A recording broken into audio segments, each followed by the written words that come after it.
अस्सलामु अलैकुम नाजरीन, आप देख रहे हैं JN न्यूज़ और मैं हूं आपकी होस्ट रुबीना चौधरी। सबसे पहले नजर डालते हैं आज की अहम खबरों पर।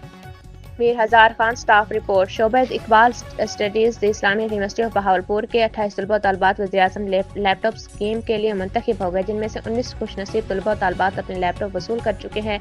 लैपटॉप की तकसीम का मरहला शोबा इकबाल स्टडीज़ के focal person doctor Mohammad Asghar Sial की निगरानी में खुश असलूबी से मुकम्मल किया गया। इस मौके पर तलबा तलबात ने मसरत और इत्मीनान का इजहार करते हुए इस इक़दाम को तालीमी मैदान में एक मुस्बत और हौसला अफजा कदम करार दिया। उन्होंने वज़ीर-ए-आज़म पाकिस्तान का शुक्रिया अदा करते हुए कहा कि इस स्कीम से इन्हें जदीद तहकीक, ऑनलाइन तालीमी वसाइल तक रसाई और इल्मी सरगर्मियों में मज़ीद बेहतरी का मौका मिलेगा।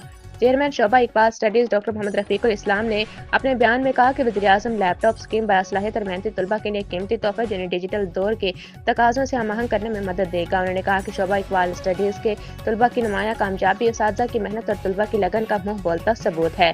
उनका कहना था कि जदीद टेक्नोलॉजी तक रसाई से तहकीक और तदरीस के मेयार में मज़ीद बेहतरी आएगी। Focal person doctor Mohammad Asghar Sial ने अपने बयान में कहा कि लैपटॉप स्कीम न सिर्फ तलबा की तालीमी ज़रूरियात पूरी करेगी, बल्कि इन्हें हकीकी तहकीक, मकाला नवीसी और इकबाल के फ़िक्री सरमाया पर जदीद अंदाज में काम करने के मौके भी फराहम करेगी।